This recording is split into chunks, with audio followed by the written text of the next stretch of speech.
I remember I first discovered Forex trading back when I was working as a waiter, making about like $7 or $8 per hour. Okay, you know what? No matter what, during these 6 months, I'm going to do everything I can to master trading.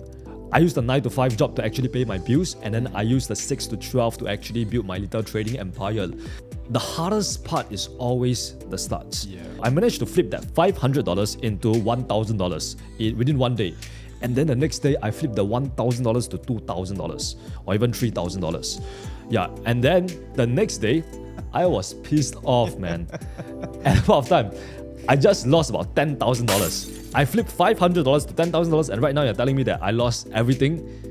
Don't focus on making money, focus on capital preservation. It's all about showing up every single day, doing your job to the best of your ability, regardless of how you feel. Eventually you will achieve your goals. Especially when you describe some of your breaking points during trading, and having that why behind you is going to be the thing that really keeps you going. It's not just about the discipline, like making your bed and all that stuff, but it's also about pushing yourself beyond your limits. It forces you to adapt. I believe that's one thing that really helped me with the market. What's going on, guys and girls? Welcome back to Risk Reward Radio. This is the show that dives inside the mind of high-performing individuals. Now, today's guest has probably one of the most recognized faces on YouTube inside of the trading industry. He's widely known for simplifying somewhat complex trading topics and making them very easy to understand, which in this day and age is a rare commodity. Now, at his young age, I would say he's achieved so much in his life, and I'm looking forward to hearing a lot more about it, and I'm sure there's going to be a lot more that we can learn. So without any further ado, it is my pleasure to introduce you to Brad Goh, aka the Trading Geek. Thanks for having me. I want to shake your hand to kick off, yeah. man. How are you, man? Good. Excited to be here. Appreciate it, man. I want to start off firstly just by thanking you. For anyone tuning in, you'll probably notice this is not our normal studio set. We are actually in Dubai, and I'm very thankful because Brad has made some time for us. He's had a super busy schedule, which I've been fortunate enough to witness firsthand. The guy has been on the go basically non-stop since we got here. So I appreciate you making the time and sitting with me here today to tell a little bit about your story. Appreciate you too, man. Thank you, man. So I'd like to kick off in a pretty standard way, but for anyone that may not know your story or anything about you, or maybe unfamiliar with seeing your face, which I'm sure there are very few left in the space that are doing so, could you tell us a little bit about your trading journey and how you got to where you are today? My name is Brad Goh, aka the Trading Geek. So I started trading about 5 years ago. So when I started out, I remember I first discovered Forex trading back when I was working as a waiter, making about like $7 or $8 per hour. And that was when my friend, he told me, yo bro, do you know you can easily make money online, right? Just by clicking a buy and sell button. I was amazed by that because there I was slaving and literally getting my shirt drenched in the rain, serving alcohol to ridiculous and unreasonable customers. Yeah, and freaking making $7 per hour. It's crazy to think back about those times because $7 per hour, it's a crazy time. Yeah, so that was when I first discovered about Forex trading, right? My friend just introduced it to me. And then at the point of time, I was not really interested yet because I thought it was kind of scammy. No way that is true. There's no way you can actually make money just by buy and sell. And then I discovered this book called 10 Essentials of Forex Trading while I was shopping at a secondhand bookstore, and I was just chilling and trying to learn more about Forex trading. So I came across this book, bought it, went back home, decided to study the first few pages. It kind of got me intrigued. So I was like, cool, let's give this a try. But I never really got into it seriously until about a year later. Okay. A year later, I went to work as an intern in this big real estate company. So I was working a 9 to 5 job back then. And it was a 6 months internship, right? I just told myself that, okay, you know what? No matter what, during these 6 months, I'm going to do everything I can to master trading. I will literally lock myself in a room, study trading after I come back from my work in order to really work on it and really work on perfecting the craft. For me, it was either I master this shit or I die trying. There is literally no in between. But am I allowed to swear? Yeah, no, you're good. You're good. Like shit. Keep it. You're good. Everything. Keep it going. It's all good. Okay, cool. Yeah. So doing this 9 to 5 job, right? It was extremely depressing. I hated every single minute of it, right? So what happened is that I'll wake up at around like 6 a.m. and then I'll take the train. It was like a 1 hour commute where we have to go to the office. And then when I go to the office, it was like a stupid job which an AI, a robot can do. Basically, all I need to do is to sit there in front of my depressing little cubicle, type in numbers on Excel sheets. It was so stupid. Yeah, so what I'll do is that I will try to complete my workload, right, in the morning. So during the afternoon, right, from after lunch till about 5 p.m., I'll use this time to actually go and study trading courses, watch a bunch of trading videos, learn more about trading inside like this little tiny office pod outside of the office. Yeah, so during these 6 months, I pretty much disappeared from the world, right? I literally cut off my friends and I just wanted to focus on myself because I know that I don't want to be doing this forever. I don't want to be a slave to anyone. I want financial freedom, time freedom, and location freedom, right? So yeah, I told myself that I'm going to make this work. And then at the point of time, my purpose was to retire my father because my father was like 63 years old back then and he was still working very hard and barely scraping by, making about $1,000 to $2,000 per month, being a real estate agent in Singapore. And the reason why he makes so little, even though he's an agent, is because he doesn't really understand English, or rather he can't speak English. So yeah, so he can't really get along well, or rather communicate well with customers and stuff. Yeah. So yeah, that was my why. And yeah, so basically whenever I have any sort of free time during the job itself, I'll go and study trading. And then on the commute back home, right, the 1 hour train ride, what I'll do is that I'll read a bunch of trading books, listen to a bunch of audio books, and also journal down my trades. And yeah, sometimes I'll just look at how stupid the journals are. It's like all the stupid emotional mistakes they'll commit at the start, you know? Yeah, so that was pretty much how the entire 6 months went. I just did that every single day, right? I used the 9 to 5 to actually I used the 9 to 5 job to actually pay my bills, and then I used the 6 to 12 to actually build my little trading empire. So during that period of time, I kind of started the trading gig, or is it? Yeah, maybe during that period of time. No, actually after that, after the 6 months, I kind of have like a solid understanding of trading. That is when I started the trading gig. So at that point of time, I remember it was actually during my grandmother's funeral, right? So when my grandmother passed away, I got reminded that I only have this one life, right? I have so much I want to accomplish. I have so much I want to achieve. I really don't want to work for somebody else. I want to build a life that I genuinely want. So yeah, man, that is when I started the trading gig to just document my entire trading journey. The ups, the downs. Till today, you can literally see a video of me making about $100, trading this double top chart pattern and all that stuff. Yeah, like everything. And fast forward to, I'll say 1 year later, actually not 1 year later, like during these 6 months, I actually started trading a live account, right? When I started trading a live account, we all know how that goes. Like the first live account, you get emotional. You know, I literally deposited $500 into my first live account because all I had was like $650 in my bank account. And then I tried to turn the $500 to about $1,000 and it worked, right? I managed to flip it to $750 and then turn it eventually to $1,000. But then we all know like one big loss just end up just wiping out the entire account, over leveraging, over trading, all that stuff. Yeah. And I just keep on repeating that vicious cycle and I never really found consistency. It was like make money, and then lose everything, right? I could make money, but I could not keep the money that I make. That was something that my friend told me. It's like, wow, Brad, you are so good at flipping small accounts. You can grow $5,000 to $10,000. But the problem is you can't keep it. And yeah, so I just keep on repeating that vicious cycle where I deposit money, blow the account, deposit money, blow the account, until eventually I got sick of it. I was like, enough is enough. There must be a better way to actually be consistently profitable. And yeah, that is when I really discovered the importance of risk management and trading psychology. Yeah, and then after the 9 to 5 job, after I ended it, I actually quit it about 5 months in or so. Yeah, because yeah, I still remember there was this one time where I had deposited about like $500 into my live account. And then I was extremely good at trading price action, right? I could literally identify where price is going to go, right? Whether it is going to go down or go up, right? So I would scout for like these little tiny price little movements. So I managed to flip that $500 into $1,000 within one day. So at that point of time, I was excited. I just made about 100% gain. That's crazy. I must be on top of the world. And next day, what happens is that I was trading with like this mindset where I'm carefree. I'm not really attached to the outcome. And then the next day, I flipped the $1,000 to $2,000 or even $3,000.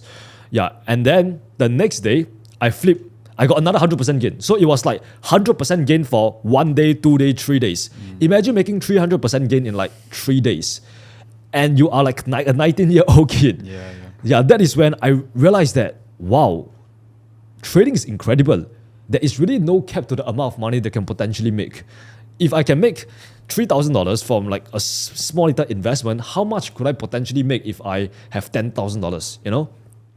And the next day, I actually was trading the news, right? So at that point of time, I remember it was non-farm payroll, right? So I was waiting at about 8:25 p.m. because the news come out around 8:30 p.m. So I was anticipating. So what I did was that I actually did somewhat of like a stupid little strategy, right? So price was consolidating, right? Price was just going sideways before price move because it's usually very quiet. So I placed like a sell order, right? Just below the consolidation, below the range. And I also placed like a little buy order right above the range itself. And then, boom, 5 minutes later, price started collapsing 100 pips because of the non-farm payroll news. I was excited, man. I could literally see my account going up like crazy. I was making about $5,000 on that one trade, right? And I scaled in, right? I scaled in for another, I forgot, 5 lots or 2 lots. Bear in mind, that was like a $3,000 account. Yeah, I didn't know anything about risk management back then. Yeah, and price went down. I was up about $8,000. I was so tempted to close the trade, but I was like, you know what?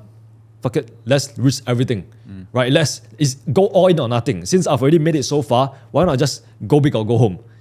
Next thing you know, price whipped up. Next thing you know, price whipsaw all the way up and triggered a buy order as well. And now the one that I was in, I did not have stop loss whatsoever. The short position, no stop loss whatsoever. Of course. We wouldn't do it any other way. Exactly. No stop loss whatsoever. Price went up and now both position was like, okay, my MetaTrader 4 was literally blinking red and blue, red and blue, red and blue. And I don't know, like, wow, should I close the short position? Is it too late to close it? And what should I do about the buy position? And eventually, I believe price went up. And I closed the buy position, right? Made about $1,000 or something, right? And I closed the sell position. Actually, no, I didn't close the sell position. My account balance went to 0 straight away. I got margin caught at that particular point of time. I was pissed off, man. At that point of time, I just lost about $10,000. I flipped $500 to $10,000, and right now you're telling me that I lost everything. So what I did was that I went to my bed, I started punching my pillow, I started to shout stupid vulgarities like, why does this happen to me and all that stuff. Yeah, I was blaming the market, honestly, back then. Yeah, and at the point of time, I genuinely wanted to give up on trading, but I know that this is my only way out. If I can really master this, I don't need to work a 9 to 5 anymore. And I've seen how capable the market is.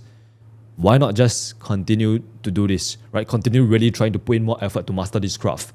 And then the next day, I actually started learning about the importance of trading psychology and risk management. And that's when everything changed. So that was one of my pivotal moments as a trader, right? It's one of those aha moments. Yeah, so after that, that is when I started actually crafting a trading plan, right? Actually having like a clear defined rules to follow. Yeah, and that is when I started making some profits here and there, right? It's nice, but like it's nowhere near the amount of money that I'm making right now, right? Because back then I was undercapitalized, right? I was still trying to go for prop firms, getting funded, trying to get funded and all that stuff. Yeah, man, but I was making about, I would say $1,000 to $2,000 every single month, but I could not keep it once again, right? I was making money, like I said, I was good at making money, but I was not really profitable at the end of the month, right? I would make money, lose money, make money, lose money. Until eventually I continued to focus on the process and I got to break even, right? So once I started breaking even, now my next step is to focus on getting profitable, right? Becoming consistently profitable. And that only came in my 3rd or 4th year of trading, right? It didn't took very fast because I did not have a mentor, right? I went through all the trials and tribulations myself. I had to learn everything by myself by watching a bunch of courses. Yeah, but it took me about 3 to 4 years to actually become profitable. Consistently profitable, I would say at least 3 years. Yeah, and from the 4th year onwards, that is when I started scaling. And right now, at this point of time, I'm managing like a 6 figures account. Yeah, and it's not a funded account, it's just my own capital. Yeah. Nice. That's awesome, man. Yeah. I appreciate the detail in a lot of that story because it really shows the highs and lows that you went through right from the very beginning all the way to kind of get you to at least the starting platform of where you are today now. Yeah. The thing that I enjoyed most about that story, and this is something that I usually have to maybe like pry and try and figure out from some of the guests that we've had, is you're very clear about your why right from the very beginning. And I, obviously, you know me quite well now. I put a lot of emphasis on psychology. I know the importance of having a why, and especially when you describe some of your breaking points during trading, and having that why behind you is going to be the thing that really keeps you going. And I think it's important because every trader is going to hit that low point. Yeah, and I think every trader has to hit that low point. Exactly. I think, if you're someone that's lucky enough to have success from the very beginning and you don't hit that low, it's coming. And if you don't have that why ready, if you don't have that motivation, that drive to plow through that hardest day, you're going to throw in the towel and you're going to become one of the statistics that, goes down in the books. So I love the fact that you started with that.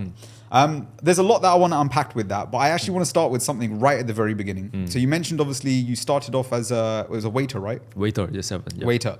So if trading never came into your life, if your friend never told you about it, did you have any idea of what you wanted to do later in life? Did you have a pathway ahead? Did you have a career or industry in mind that you wanted to go to, or what was that like? Yeah, I wanted to be an entrepreneur from the start, man, honestly. Really? Yeah, it's for me, I just know that working a job is never the way to make money, like real money, like real freedom. So I've always wanted to own a very successful business. And at the point of time, I was actually kind of interested in entrepreneurship as well, right? Like starting an online business, and so probably entrepreneurship. Yeah. Nice. It's interesting because there's, I think entrepreneurship in the last probably, 10, 15 years, maybe 20 years, I feel like it's become a lot more popular.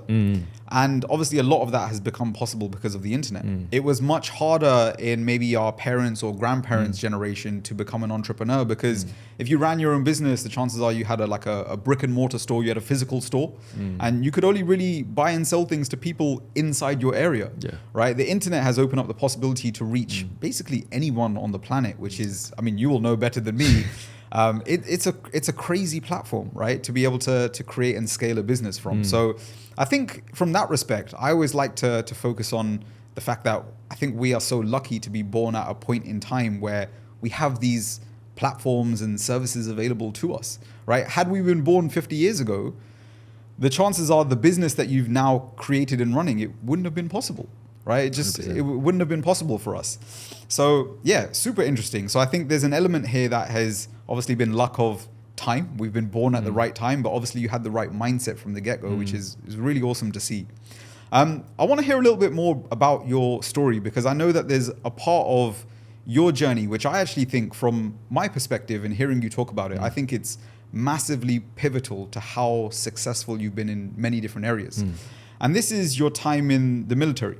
So in prep for today, I've been through your Instagram a little bit. And I know this is something that you're very open about. You have many pictures, you share a few, anecdotes and things like that from your time there.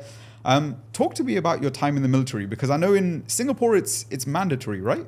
Yeah, it's mandatory. Mandatory. So in many other areas of the world, it's not mandatory. And I know from discussions that we've had, I've always said that I think actually having that experience can be quite a good thing. I think for a young individual, it teaches you a lot about life. It teaches you a lot about yourself. It teaches you a lot about your threshold for pain or discomfort. And I think these are all things that we go through on a day-to-day basis, especially as business owners, that we have to experience. And having this early on in life, I personally think has shaped your mindset to help mold you into the person that you are today. So talk to me a little bit about your time in the military. Was it something that you enjoyed? Is it something that you were open to doing from the start, or were you kind of not looking forward to that process? What was that like for you? For me, the military have always been like a rite of passage to become a man, right? Because in Singapore, past the age of 18, you have to serve. You have to serve the country because we are such a small country, and the men need to be able to defend the country if something unfortunate were to happen. So for me, I felt like the military was absolutely necessary. That I believe that every man should actually go through that, right? Because what happens is that you build a lot of mental toughness, right? It's not just about the discipline, like making your bed and all that stuff, but it's also about pushing yourself beyond your limits, right? I've always thought that, okay, this was my limit. This was me before I joined the military. But then after joining the military, I knew that there was no limit. There is only the limit that your mind imposed onto you. So I was actually a machine gunner in the military, right? So I have to carry this machine gun, which weighs about 12 kg. And if you put on like this scope, the scope is literally so big. It's literally the size of this camera lens right here. Okay. It's freaking big. Yeah. And if you put on a scope, it's like 20 kg. Jesus. And that's excluding the bullets. And so basically, in the training, we have a lot of like jungle training where we have to go out there and shoot a gun. Yeah, like simulation training. What if enemy come? What do we need to do? All that stuff. It puts you in a lot of uncomfortable situations. That's the thing about the military, right? It forces you to adapt. I believe that's one thing that really helped me with the market. Because when I actually started the military, and I started suffering all this like shitty environment, right? Like the bed is not as comfortable as back at home. You don't really have air conditioner. And you have to wake up at like 5 a.m. to work out. And then you have like a long day of training ahead after working out. I told myself that this was my new norm. This is my new environment and I have to adapt to it. What else can I do, right? You can't quit. And I really brought that mindset into trading, right? It's the same thing, right? With the market conditions changing, you have to be able to adapt to what the market actually does. Because the market doesn't care about you, doesn't care about your position. It does whatever it wants. So that was one thing, right? Being adaptable to change. Another thing was really mental toughness. Because as a machine gunner, while you are carrying so much load, you have very vigorous tasks. Like you have to do like a 8-kilometer road march with your rucksack on and the gun. So total is like 40 kg. Yeah, so you have to carry a lot of load and you have to go through a lot of pain while doing this kind of training, right? Under the hot sun, all that stuff. So teaches you a lot about mental toughness, right? Because I believe that physical toughness leads you to mental toughness. And thirdly is also discipline, right? In the military, it's actually compulsory to make your bed, right? Every single person must make their bed no matter what their background is, right? No matter what rank they are, you have to make your bed. And I read about this actually, is because like, if you actually started making your bed the first thing in the morning, that's the first win, right? It's the first win that will actually lead you to have like the productive day. They actually lead you to having that productive day where you are able to stack wins after wins. Yeah, so that's another thing I learned from the military, right? Discipline. And yeah, lastly is patience. I'll say patience is important because sometimes in life you don't get what you want. You get what you deserve. I want this training to be done. I want this 4 days jungle training to be done as soon as possible. But right now it's 2 a.m. and I haven't had enough water. I haven't had enough food. I have a long day of trading and I need to stay up to actually keep watch in case the enemy come. You need the patience to endure and trust that this will eventually be over. Yeah. So I believe these are the 4 traits that actually help me transit from being a soldier to becoming a full-time trader. Yeah. So while I was actually a soldier for the past 2 years, the trading gig has also grown with my self-improvement as well, right? So when I enrolled into the military, the trading gig had about like just hit about 100k subscribers. So I was probably at like 80k before I enrolled. And then after I completed my basic military training, 2 months later, it was at 100k subscribers. And then fast forward to right now, I've actually just came out of the military about 2 months ago.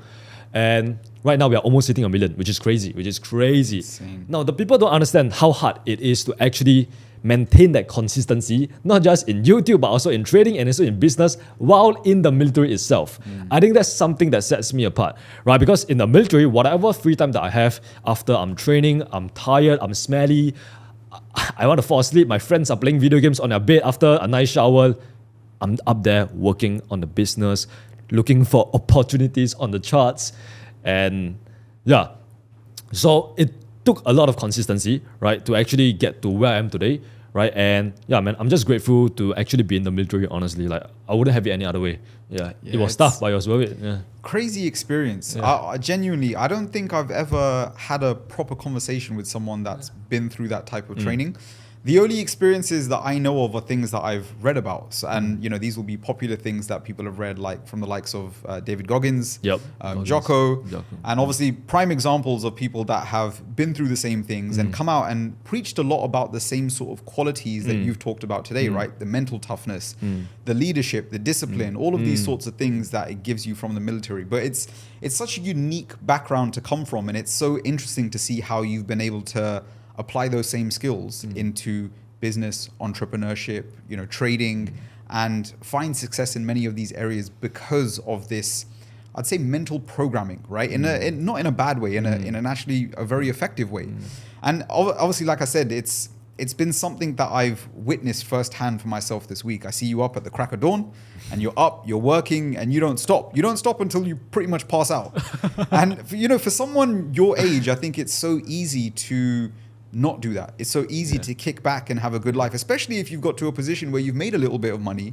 It's very easy to just slack off, go to the club, order a few bottles, whatever it is, that's your pastime. It's easy to do that, but you maintain that drive, you maintain that discipline, and you keep pushing forward to new heights. So it's admirable to see, because I know, and I think I've said this to you recently, I was like, I know when I was your age, I was nothing like this. I was nothing like this. I wish I had that level of drive and ambition, because I know where I am now, I'd be a completely different person. But it's great to see. It's great to see. So something I want to discuss more into, which you mentioned there, is you talked about, obviously, at your time at the military, crossed over with your time also running your YouTube channel. Yeah. And your YouTube channel is fascinating. So again, another thing that I've kind of scoped out before our session today.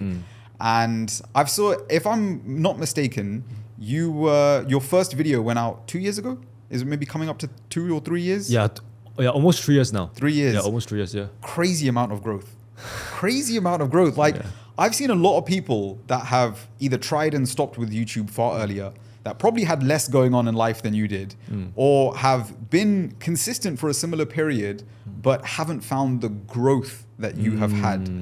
So I want to talk a little bit about the social media space. This tends to come up a lot on the podcast, because I think a lot of people have a bit of a love-hate relationship with social media. Some people hate the platform. Some people love it because it can be a fantastic tool for business and for networking and things like this. What has been your experience with social media from the very beginning, and how do you find it now? I hate social media. Really? To be honest, I hate social media. Dude, I don't have TikTok on my phone. Okay. I don't even have Instagram. If I want to use Instagram, I'll actually go to Google Chrome and log in. I hate social media because it's such a toxic place, man. And nowadays, there's so much degeneracy, especially on TikTok. You have some, yeah, man, it's just a way for like the big companies to actually corrupt the minds of youth nowadays. Yeah, so I try to stay away from that. I only use that to actually produce content, right? So I always preach the importance of producing rather than consuming. Right. That is why I have my team every single day, right, pushing out content. Once again, I don't actually create the content. I just record the videos, and they are the one publishing the content and all that stuff. Because as much as possible, I just want to stay away from social media, live like a private life. That is why you also don't see me posting about my trades on social media, posting I'm up about $5,000. I don't do it like every single day like these trading gurus do. Because honestly, just there's a lot of comparison. If you keep on trying to showcase your profits, the fans are gonna look at it and think that, okay, I can do that as well. And then they're going to start over trading, or rather over leveraging, and start thinking that, okay, I'm comparing myself to Brad. But Brad have been trading for 5 years. This is my first year of trading. Doesn't make sense whatsoever. So for me, try to stay away from social media unless it's only for producing content. And the reason why I actually produce content is because at this day and age, it is extremely imperative to actually have some sort of presence online, especially in the social media, because attention is the new currency, right? And also another thing is I just want to document my trading journey. The good, the bad, the ugly, the reality of trading. Like I said, from the start, I literally have like this series called Unfiltered Trading. It's literally me in my this black little hoodie and analyzing charts, analyzing price action. And then right now, we are still doing those same unfiltered trading episodes.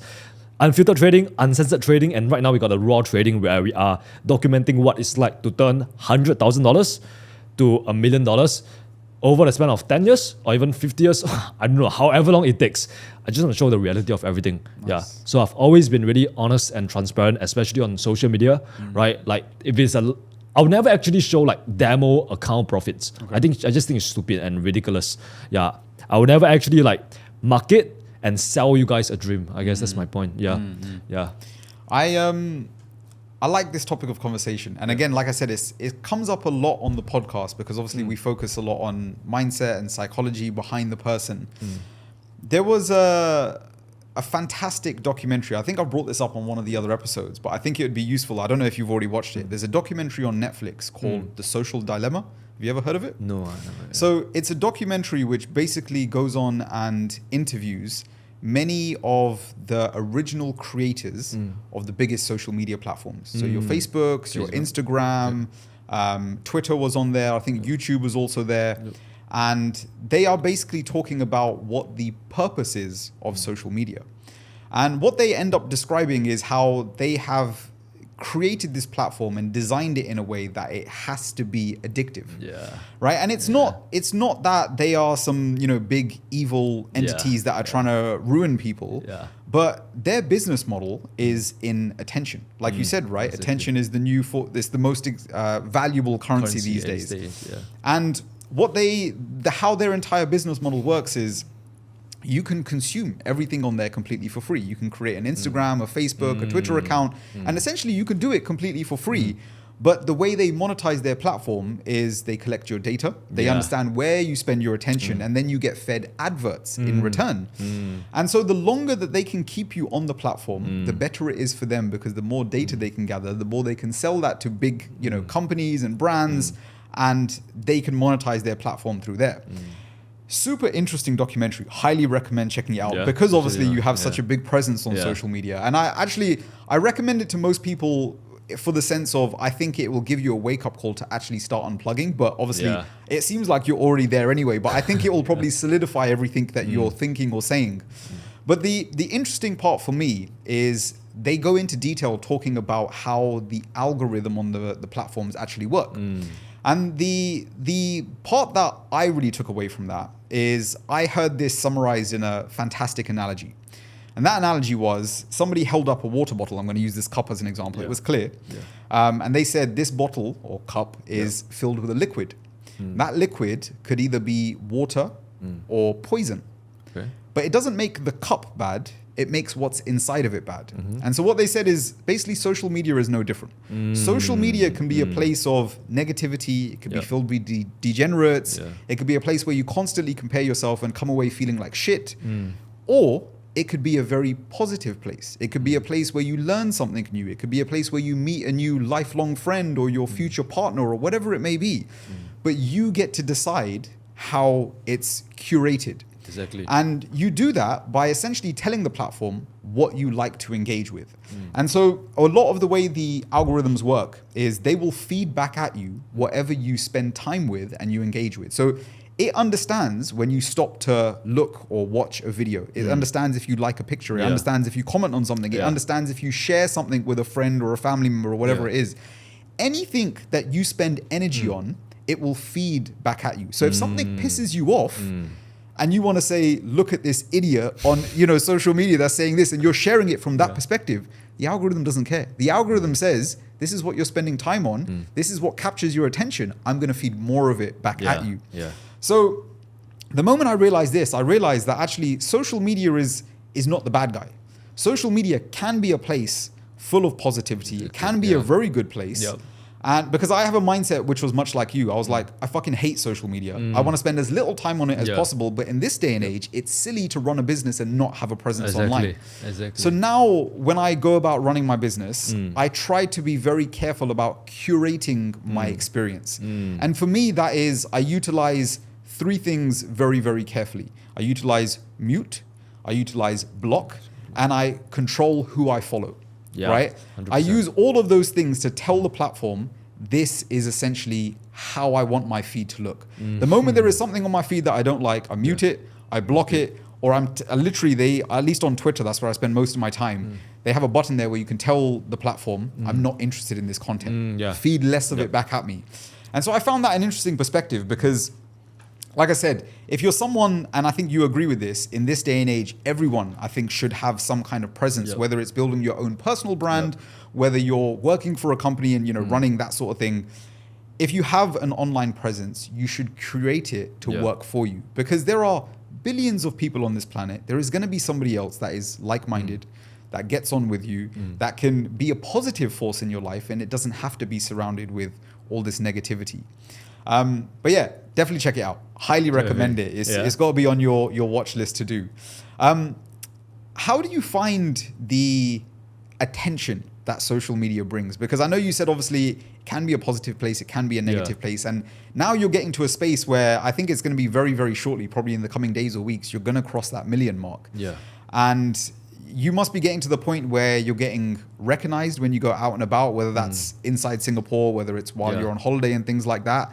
How do you deal with that attention if you're not so big on actually the social media space? Is that something you handle well, or? Yeah, that's a good question, man. Like, for me, I don't really like the fame. Like, sometimes in Singapore, when I go out to the streets, people recognize me and they want to take a photo with me. It's cool. Like, of course, if you want to take a photo with me, I'm more than happy to do so. I'm more than happy to actually say hi to you, ask you, how's your day? But now, I believe there's a flip side to this, right? There is people who genuinely love me, and there is people who are praying for my downfall every single day, who hate me to death. They want me to cease to exist in this universe. Now, that's the thing about social media, right? Since I started, right, when I had less than 100 subscribers, there is always hate and love. There is always these both sides of the same coin. No matter how perfect you are, you can be the kindest person and donate $100 million to charity, and some guy will say it's fake, or some guy will say that it's not real. That's just the way it is. What was the question again? It was, how do you deal with all the attention that you get from social media these days? And okay, how is it?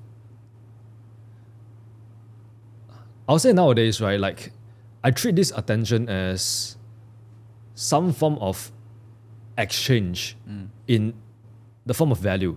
If they give me the attention, I provide them with value.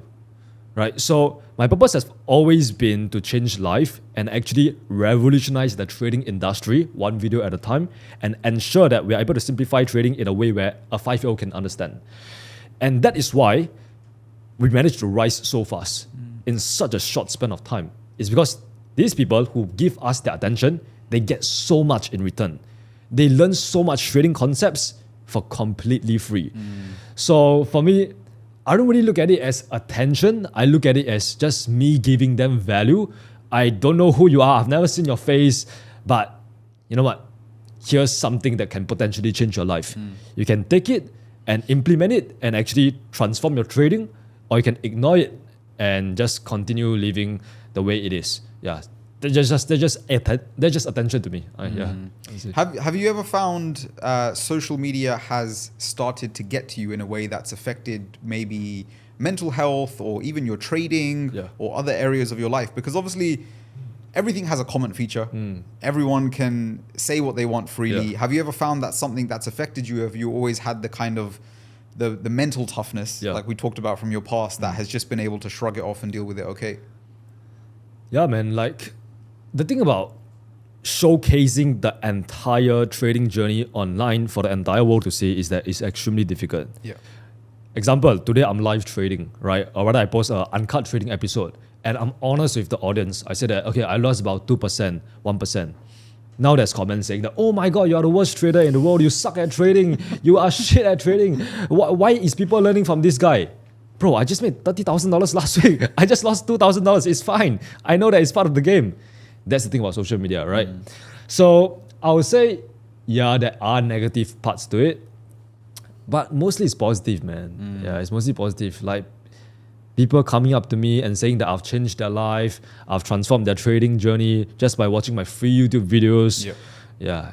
It's mostly positive, man. Yeah. I like, especially where you're taking this journey, because you mentioned obviously how you've had these kind of unfiltered side, the raw side of trading, and now you mentioned you're doing this journey to turn 100,000 into a million. Yep. I like the fact that you're not preaching you're going to be doing it in 5 days, a month, whatever it is, and you're going to keep it realistic, however long or however short it may take. I like that. And I think it's something that, again, you will know this as well as I do. The trading space in general is a pretty scummy place. Like there's a shit place. Yeah, it's terrible, shit right? place, man. It's very hard to find good, genuine people that will actually give you the reality of what trading is like. And I think a lot of what the industry needs is a little bit of verification, right? I think especially on Twitter these days, people are starting to get a lot more clued on as to not just to take things at face value, and people want to see like, where's your accreditation? Where are you saying this from? And I think the fact that you obviously have this documented on YouTube is pretty unique.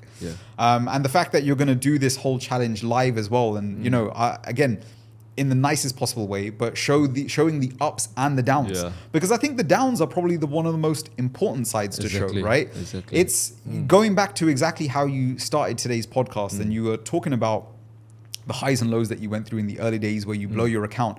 I think there are going to be so many people that watch an episode like this that have been in that situation where they've experienced the hardest part of trading is confusing luck and skill, right? It's very easy early on to get lucky, not knowing what you're doing. And the moment you confuse that with skill, you start to develop all these bad habits. Exactly. You start to think I'm far more capable than I actually am, when in reality, you probably know fuck all, right? And you've got so much to learn as you go.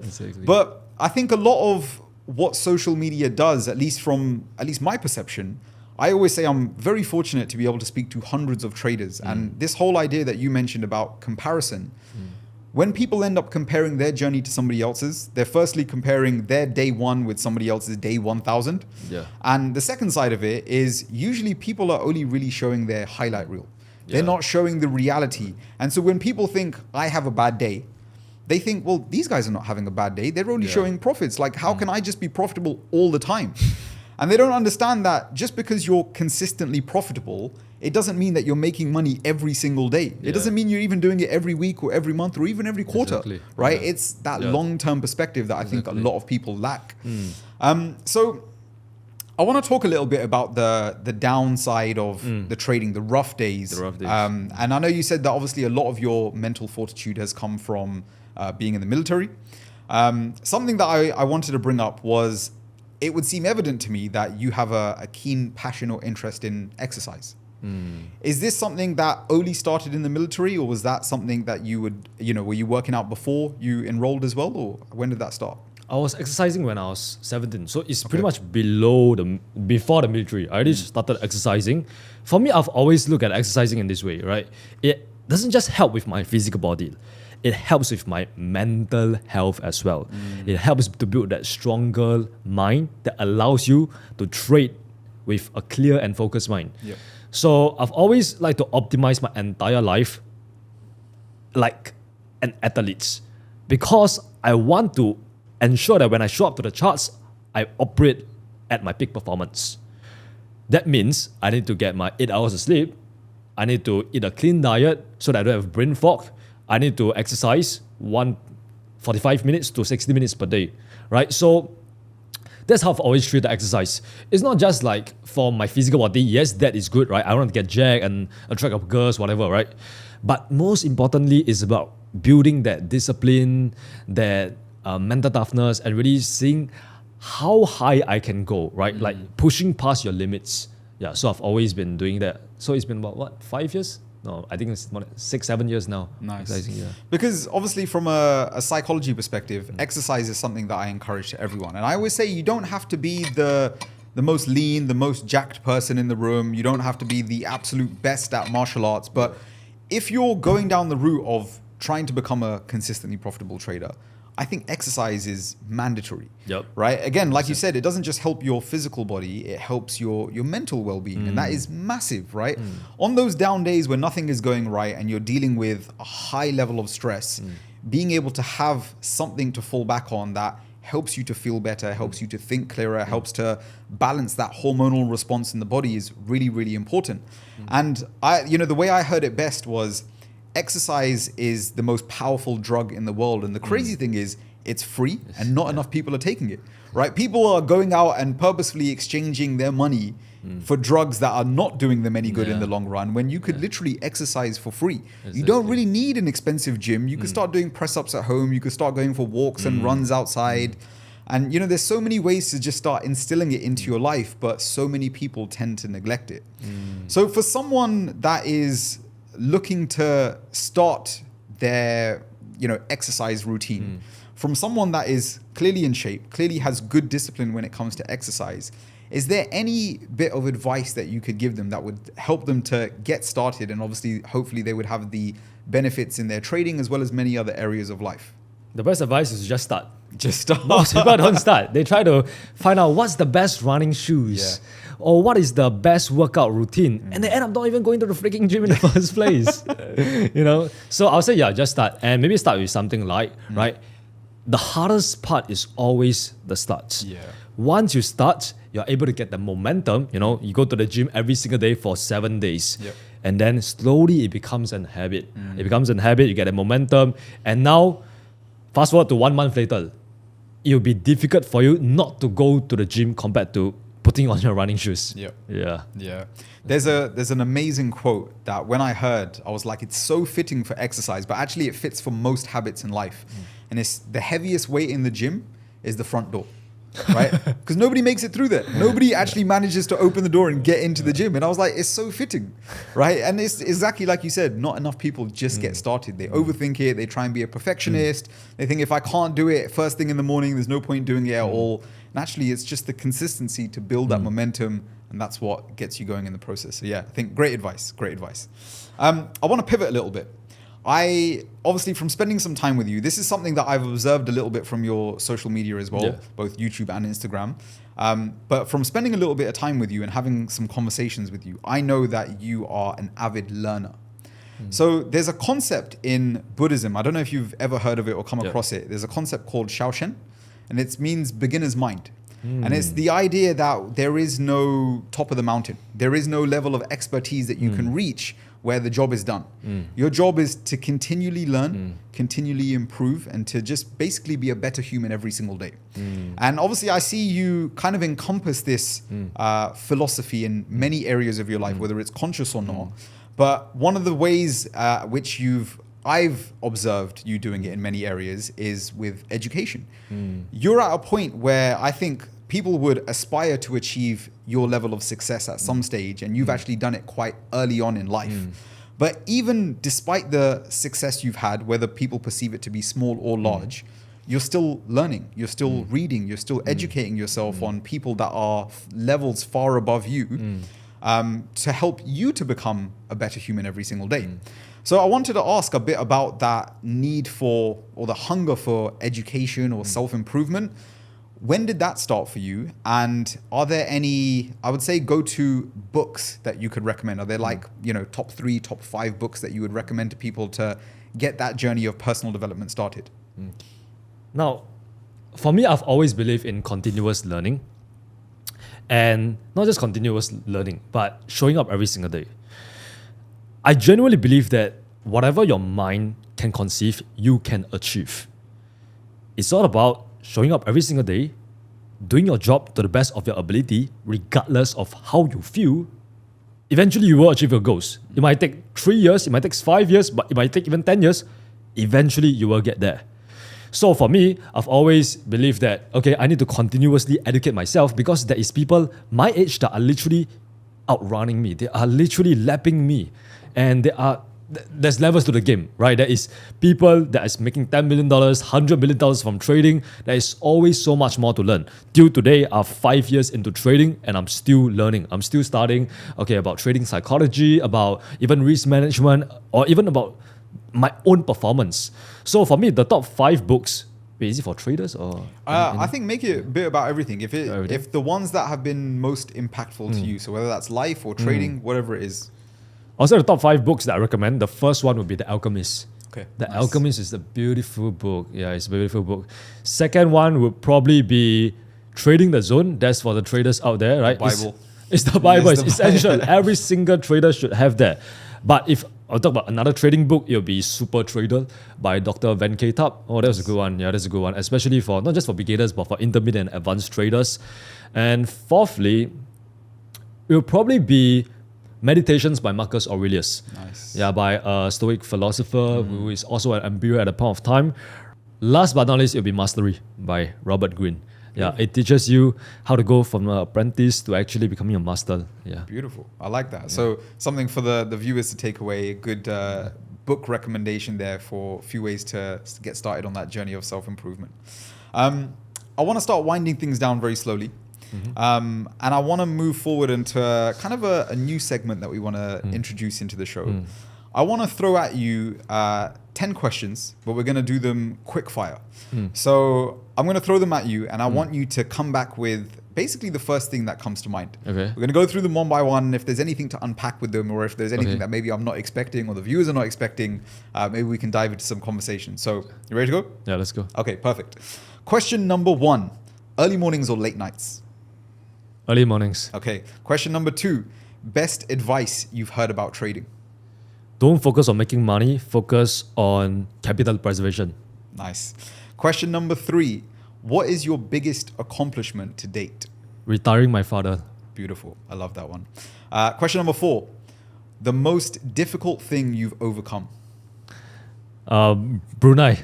Okay. Brunei, the military trainee. Yeah. We're going to expand on that one. I like this one. We'll expand on that one after. Question number 5, your favorite markets to trade? Forex nowadays, man. Just Forex. Yeah. Any particular pairs or? EURUSD, AUDUSD, and GPUSD, the majors. Yeah. Cool. Can't go wrong with them. Okay, Yeah. cool. Question number 6, do you prefer trading whilst traveling or trading whilst being at home? Oh, I can't trade when I'm traveling, man. Right now I'm traveling. I haven't took a trade so far, man. The time zone is messed up. You're getting jet lag. It's hard, man. Fair. Okay. Question number 7, what is the biggest mistake that you think new traders are making? Having unrealistic expectation, right? A lot of new traders, they think that, okay, they jump into this market, they're going to become a millionaire in 6 months or even 12 months or even 1 month. They're going to flip this $100 account to $1,000 just because they see other trading guru does it. But the thing is, let's say you set a goal to actually make your first $10,000 per month from trading by 6 months. Now, what if 6 months later, you don't actually reach 10K per month? Then that is when you start losing faith, hope, and confidence in your trading ability, in your trading strategy, and you quit before you even start seeing some form of light at the end of the tunnel. And that is just the biggest mistake, honestly. Yeah. Nice. I like that. Question number 8, best way to detach from the markets? By having a mechanical trading plan. Nice. I like that. Question number 9, favorite thing to do that's not business related? Listening to music. Beautiful. And finally, question number 10, if you weren't trading, what would you be doing with your life? I don't want to hear you say waiter. Never in my life. Probably having like a software company. Nice. Yeah. Interesting. Okay, cool. So the one I want to dive back into, I think it was question 4, which you said most difficult thing you've overcome. You mentioned Brunei. You said it was military training or operation? Military training, yeah. Tell me a little bit about this. Jeez, it's such a long story. Do you have the time? if you can summarize it in, I don't know, 5-10 minutes. 5-10 minutes? Yeah. Sure. So what happened is that we had one of the hardest mission in the military, right? So if you were to send to Brunei, that is really one of the hardest mission that you can possibly encounter. So there was this mission called Exercise Lancel. I can't share too much online. But what happens is that it's a 3-day mission. The first day you climb this steep-ass mountain in Brunei, and the second day you climb down, and the third day you fight a mission. So climbing down the mountain was extremely difficult. It was extremely tough. Worse than the way up? No, I said climbing up. Wait, did I say climbing up? Oh, sorry, I'm not sure. Did I say climbing up? I think you said climbing down. I'm not sure. It might be my mistake. Sorry, please carry on. Okay, let's start that. So climbing up the mountain was extremely difficult.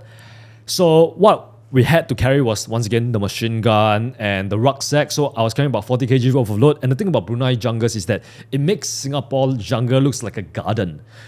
Brunei's jungle is tough, man. The trees are thorny, they are spiky, and the mountains, it's not like a very steady, like a straight straight. No. You have to literally get on all fours and climb on that shit. And then the weather, that's the worst. 1 minute it can be as hot as Dubai. Next minute it's raining cats and dogs like the monsoon season just hit or something. So climbing up, it was extremely tough. What happened is that we reached the back gate. We haven't even started the mission yet. I was already tired, man. Like, imagine this, you haven't started the mission yet, your morale is down, you are tired, you are thirsty, you are done. You just don't want to do it anymore. And that's like 1 hour into the mission. And I genuinely told my sergeant, hey man, I can't do this shit. There is no way I can carry this much load up this freaking mountain. And once again, we haven't even started yet. And then we took a helicopter to the bottom of the mountain. And once we get out of the helicopter, we were told to put on our life jacket. I was wondering, why the hell do we need to put on our life jacket? Okay, cool. So we walk a little bit, and turns out there's this steep slope going down, and there is a river that is the height of your waist, right? It's quite deep, right? Okay. It's quite deep. So we went through the river, right, with like a rope. We're going through the river, and then straight after we get off the river, everybody was wet and smelly. The river is the color of milk tea. It's freaking disgusting. Yeah, everybody was dirty, was shagged and tired and drenched. That was the start. Once again, that was the start. That we haven't even climbed the goddamn mountain yet. So climbing up, like I said, it was very difficult. It was very tiring. We all know how that is. And we reached the last part, which is called the stairway to heaven. Okay. It's really the part where you really have to get on all fours. And that is when all odds were stacked against us. It started raining. So it makes it even harder to climb that part with all that load as well. And then things was muddy and we got lost as well, right? Me and my team, we were behind the company. The company has already reached the peak of the mountain. So what happened was that we kind of panicked, but then we heard a voice that was guiding us and stuff. So at the last part, my entire team, the three of us, we had literally no energy left. We told ourselves this is the hardest part of the climb, but we have no energy to actually finish this. So what happened next is that we decided to really form like a human chain top sort of thing, right? Where we pass the machine gun one by one. Eventually we make it. Once we made it up to the mountain, it's the best feeling ever. It felt better than making my first 10K per month or even making my first million, because I know that I've just conquered as hardest climb, and this is something that not many people can actually do. Now, climbing up was difficult, but climbing down, something extremely unfortunate happened to me, right? I actually twisted my ankle, right? So climbing down, imagine all the load that I was carrying. This was my ankle. I snapped my ankle, and there was like a loud sound, right? And when I got up, I wanted to continue, but then I felt like a sharp pain, and the medic was like bandaging my ankle up and all that stuff, and he asked me, you should offload, take some weight off your rucksack and actually pass it to your team members. And I told him, no, there is no way I can do that to my team because they are already carrying so much weight. How can I be a burden to them? So I decided to persevere, right? My sergeant did help me to carry my machine gun while I carry his gun. So it makes things a little bit easy. Yeah, but every single step of the way, it was pain and suffering. And the whole time I was thinking about just rolling down the slope and just having like a helicopter to evacuate me out of there. But obviously, I didn't, right? So the whole time I was just thinking about how David Goggins ran like a 100-mile marathon with a broken leg. I was thinking, if this guy can do it, I can do it as well. So I moved on with that mentality. I just did not give up, and we ended up the entire 3 mission. And then once we made it down the mountain, we have one last mission left, which is to actually fight the enemies. And yeah, man, after we fight the enemies, we completed the entire 3 days mission. That is the best feeling ever. Wow. No amount of money can buy that experience. Yeah, so that was the hardest day, or rather the hardest 3 days in my entire life. And after the experience, I told myself that there is nothing that is as difficult as this, and I can conquer anything in the world, right? Because any hardship that you encounter, it will pass. Right? Yeah. Crazy. Insane story. Yeah. Just to clarify, when you had that mission, you mentioned it was a 3-day mission. 3-day mission, yep. How old were you at the time? I was 18. That's insane. Yeah. That's insane. You know, going back to what I mentioned very early on, which was I think your time in the military really molded you into at least have the mentality to have the level of success that you've had now. Hearing and that's I'm sure one of many stories, but hearing a story like that, you can understand the discipline, the mental fortitude and stuff that all comes along with it. And I think most importantly, something that I always focus on from a psychology perspective is your belief system. When you have an experience like that, and you come away from that and you understand that nothing is ever going to be as difficult as that, everything in life must seem fucking easy, right? It's like, it's a problem to overcome. Yes, it might be challenging, stressful, whatever it may be, but it's never going to be as fucking difficult as that. That's insane. It's such a powerful thing to bring away from that experience. So yeah, I don't know, fascinating, man. That's the second time I've heard that story now. So I'm glad it actually came up on the pod as well. But yeah, super, super interesting to hear it, man. Okay, final question I want to run by you. So I've developed a little bit of a tradition on the podcast to end things with a few questions, and one in specific, which I'm going to ask you. I want to hit you with a couple of them. The first one is going to be, what is your vision for success past trading? So if trading was to disappear or stop tomorrow, 5 years, 10 years, what else do you want out of life? I just want to... Oh, that's a fucking good question. What the hell? Wait, so am I not allowed to talk about trading? Anything you want. Anything you want. I just want to be a good father, man. Honestly, I like that. Yeah. I just want to provide my kids with a better life, because growing up, I didn't have the life that I want, right? I was extremely poor, right? Like once again, we had nothing growing up.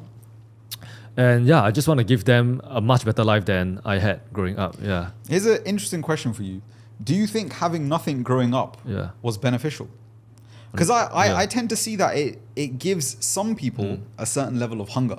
Some people will fall into like the victim mentality and be like, I can't do it because this is my background. And some people go the other way. They say, I have to do it because this is my background. And I tend to find the same people that are born into wealth or have a lot more privilege compared to other people, right? Again, it could go one of two ways. It could be, I have no drive to do anything because I've been given everything. Or I have to be able to do it because I want to be able to stand out from my family. I don't want to have that, kind of silver spoon mentality. So is this something that you're mindful or conscious of when you're thinking about kids? Like, do you think coming from nothing or having that hardship very early on in life was beneficial? And do you think it'd be beneficial for kids? 100%. Like, people always ask me, why do I still work so hard? I've made my first million. I have financial location, time freedom. My family is good. Why am I not content? I'm not content because I don't ever want to go back to where I was. And as a result, I have this relentless hunger for more. Because, like I said, I don't want my kids to actually live the life that I lived, right? Yeah, it was so bad. It was genuinely so bad. And people have already heard my story, but growing up, my father would give me like $2 as an allowance. And that is for one day, right? One day he give me $2 allowance, right? I mean, I was a kid, 6 to 7 year old, or rather 8 year old. How much could I spend, right? Just go there, buy a meal during lunch. But because I knew my family was in poverty, I actually did not spend that $2. So I'll purposely starve myself and not eat anything so that I can save that $2 and use it again the next day. And sometimes there'll be weeks where I literally only spend $2. Imagine one entire week you spend $2 because you were just like pinching pennies so that you can actually buy food from the canteen just once during the entire week. And yeah, so yeah, we also grew up wearing like secondhand clothes and all that stuff. And I just didn't have a lot of privilege that most people do nowadays. And I agree with what you said, right? Rich people, it's either they are actually more successful or they use it as like a ledge. Yeah. So I'll say in my future, I don't really want to spoil my kids too much. Okay. Right? I mean, I'll spoil her if it's a daughter, but it's a son. Nah. I'm not giving you shit, man. You have to go through what I went through and you have to work hard. Yeah. That's awesome, man. I like that. Okay. So second one I wanted to run by you. So this has kind of become my staple on the podcast now. You'll obviously know I'm a big advocate of psychology, love all things mindset based. So I have a little exercise that I want to run by you. Hypothetical scenario. Yeah. Let's say you were running your own hedge fund or prop firm, whatever it may be, and you had been tasked with hiring new traders to fill your trading floor. The only caveat to this is all of the traders you're about to interview, they don't have a track record. You have no idea whether they are profitable from the numbers that they can show you. You can only ask them questions in an interview, kind of like this. What are you looking for in terms of personality or characteristics in a person that might indicate they may be a good or profitable trader? Do you think that there are things that would stand out that could kind of give it away? I want a trader that can work hard, work long, and work smart. Okay. If he can work hard, then no matter how many losses he incur, he will eventually, develop his edge and actually be profitable. And if he can work long, that is when he can play the long game, right? He's not really fixated on the outcome of a particular trade idea, and he's willing to stay with the company for 3 years, 5 years, even 10 years.